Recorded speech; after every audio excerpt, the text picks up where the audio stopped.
O roteiro é sempre o mesmo. Ocorre um acidente de carro em que uma criança morre, um acidente trágico. No dia seguinte, os jornais começam a veicular estatísticas de morte de crianças em acidentes de carro, e aí logo aparecem os políticos que dizem que vão resolver o problema com uma lei, aumentando a multa para quem não usa cadeirinha para crianças. O resultado final é: as crianças continuam morrendo em acidentes de carro com exatamente a mesma frequência que antes, mas agora você tem que gastar dinheiro comprando uma cadeirinha ou vai gastar dinheiro com multas para o governo. Mesmo sem ter nada a ver com o acidente ocorrido, sem nunca ter se envolvido em qualquer acidente, você foi responsabilizado pelo ocorrido. Você teve a sua liberdade diminuída e o seu patrimônio atacado. Preste atenção nos jornais. Quando o governo quer arrecadar mais, o roteiro é sempre o mesmo. Kit de primeiros socorros, farol alto em estrada, sempre o mesmo roteiro em que você, sem culpa alguma, paga pelo risco dos demais. Não esqueça de curtir o vídeo e se inscrever na página. Clique no sininho para ser avisado de novos vídeos. Afinal, o que é melhor, liberdade ou segurança? É preciso reconhecer que liberdade e segurança são objetivos mutuamente excludentes em uma comunidade. Se todas as pessoas naquela comunidade têm total liberdade e podem fazer o que quiser, fatalmente irão realizar atos arriscados e a segurança de todos tende a zero. Se você buscar total segurança, risco zero, você vai levar a liberdade pessoal zero, porque toda ação pessoal implica em algum risco para outra pessoa. O anarcocapitalismo prega a liberdade. Isso quer dizer que abrimos mão totalmente da segurança? Lógico que não, porque, lembre-se, além dos direitos de propriedade e do PNA, você sempre vai estar sujeito aos contratos que você assinar, às leis privadas que você aceitar. Você vai decidir o nível de segurança que você está sujeito, abrindo mão da sua liberdade conforme os contratos privados que você se submeter, conforme a agência de segurança privada que você escolher, conforme as pessoas que você escolher fazer negócio com elas. Na ética libertária, qualquer ação que não ataque a sua propriedade privada e não vá contra algum contrato previamente assinado é válida. O cara quer ter uma arma, quer ter uma bomba nuclear recreacional, por que não? Desde que não tenha assinado contrato em contrário, nem ameace ou cause prejuízo à propriedade de outrem, não há problema algum. O cara quer beber e dirigir, por que não? Desde que não tenha assinado contrato em contrário, nem ameace ou cause prejuízo à propriedade de outrem, de novo, não há problema algum. Veja, o fato de alguém beber e dirigir não significa necessariamente que ameace outras pessoas e propriedades. Se houver uma única situação que o cara consegue fazer isso sem ameaçar a propriedade dos outros, então não pode haver generalização. Deve ser verificado cada caso concreto. Os estatistas gostam de apontar o contrário. Se há uma única situação em que aquela ação da pessoa cause prejuízo à propriedade de outras pessoas, então o risco genérico existe e aquela ação deve ser proibida.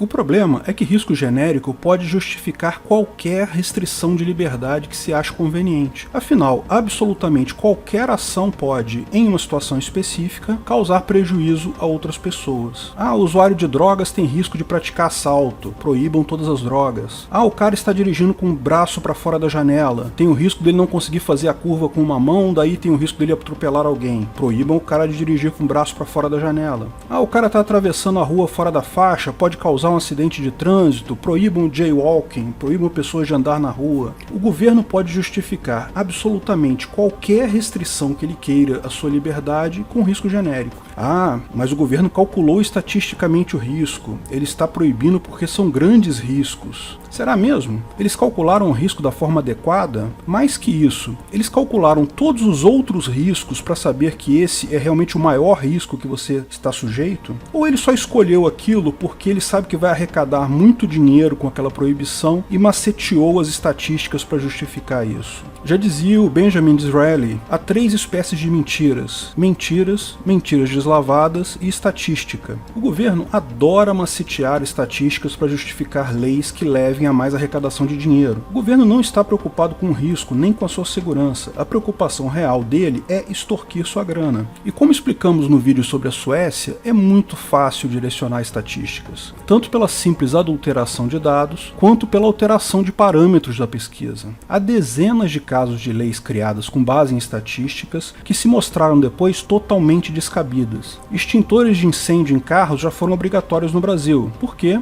Ora, para eliminar o risco de seu carro pegar pegar fogo. Só depois que foram ver que as estatísticas mundiais de acidentes mostram que a presença de um extintor não tem nenhum efeito na redução do prejuízo decorrente de um incêndio em carro. Cadeirinha de criança é um outro exemplo. Há estudos mostrando que a maior parte das cadeirinhas obrigatórias para crianças aumentam o risco das crianças a partir dos 2 anos. Para crianças acima de 2 anos, no melhor caso, as melhores cadeiras têm exatamente o mesmo risco da criança colocada com o cinto de segurança de adulto. Nem vou falar daquele kit de primeiros socorros obrigatórios no carro. Quem tem alguma idade lembra dessa lambança, virou uma piada nacional. Mas eu vivi para ver especialista defendendo isso no Jornal Nacional. X pessoas morreram devido a acidentes de carro no Brasil no ano passado, então o kit é importante porque vai que tem um acidente e alguém precisa de uma tesourinha. O que é óbvio em todos esses casos, e na lei seca também, na lei do farol alto de estradas, no cinto de segurança e outras leis aleatórias para lidar com risco, é que a lei foi feita exclusivamente para roubar seu dinheiro. E a estatística foi gerada apenas como uma forma de justificar isso. Escolhem-se cuidadosamente os parâmetros de cálculo estatístico para ela gerar o resultado desejado.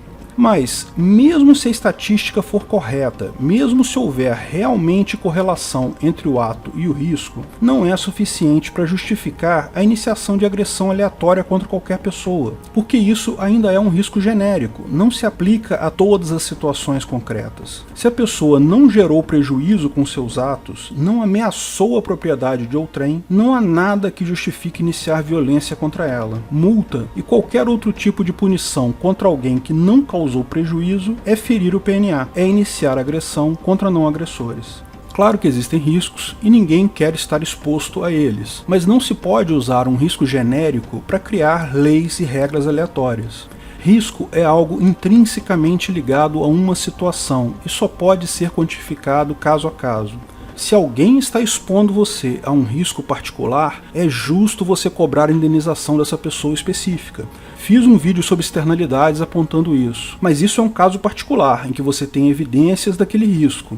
Um caso entre você e a pessoa que provoca o risco. O que é um absurdo é simplesmente proibir um comportamento de forma geral, baseado em um risco hipotético, que pode talvez ser relevante em algumas situações específicas. Mas o que é ainda pior é que sacrificar a sua liberdade para o governo, para uma lei estatal, não garante que você tenha efetivamente reduzido o seu risco, que você tenha aumentado a sua segurança. Porque você ainda tem que colocar nessa equação a eficiência do Estado. Ele vai ser muito eficiente em reduzir a sua liberdade, em arrecadar dinheiro, mas nunca é igualmente eficiente em efetivamente diminuir o seu risco, porque uma coisa é interesse dele e a outra não. Quem opta pela segurança sacrificando a liberdade acaba sem nenhuma nem a outra. Já dizia sabiamente o Benjamin Franklin sobre sacrificar a sua liberdade para o governo. Essa técnica que governos usam de inventar riscos e usar isso para impor a vontade aleatória deles tem um nome: o princípio de aversão ao risco. O cérebro humano foi moldado pela evolução para calcular riscos muito simples. Se eu pular dessa árvore, tem risco de eu me machucar? Se eu beber dessa água, tenho risco de pegar uma doença? No mundo moderno, os riscos que temos que calcular são muito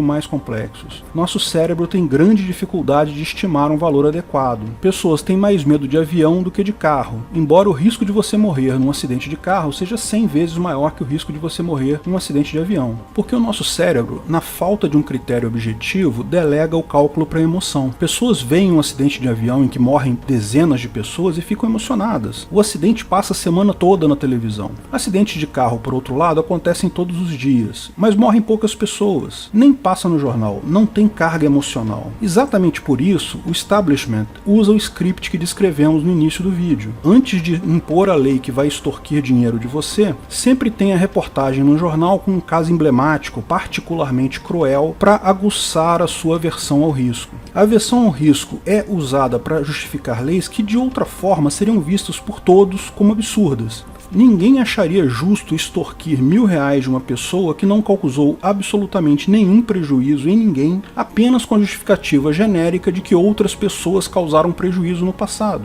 Mesmo que as estatísticas sejam desfavoráveis, elas ainda refletem apenas uma possibilidade genérica, que talvez seja totalmente diferente da situação atual, da situação concreta. Possivelmente até com um efeito inverso. Veja, lógico que se alguém bateu no seu carro, causou um prejuízo, causou causou um acidente, ninguém questiona que deve haver uma indenização pesada aí, punitiva e restitutiva. Veja o vídeo sobre punições e a polícia no Capistrão. O que não pode haver é a penalização de alguém que não causou nenhum dano nem ameaçou causar danos. Crime abstrato não existe.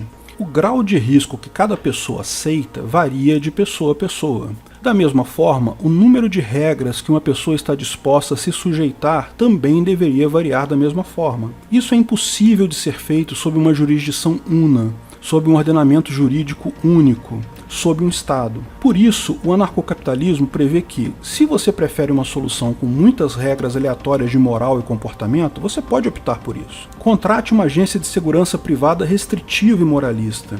Se não gosta de regras e prefere o risco, use uma agência de segurança privada liberal e permissiva. Certamente condomínios e ruas privadas terão regras próprias, com limites de velocidade e outras condições que você deve aceitar para usá-los. Se prefere ruas onde há muitas regras, é seu direito usá-las preferencialmente. Todos estamos sujeitos a riscos.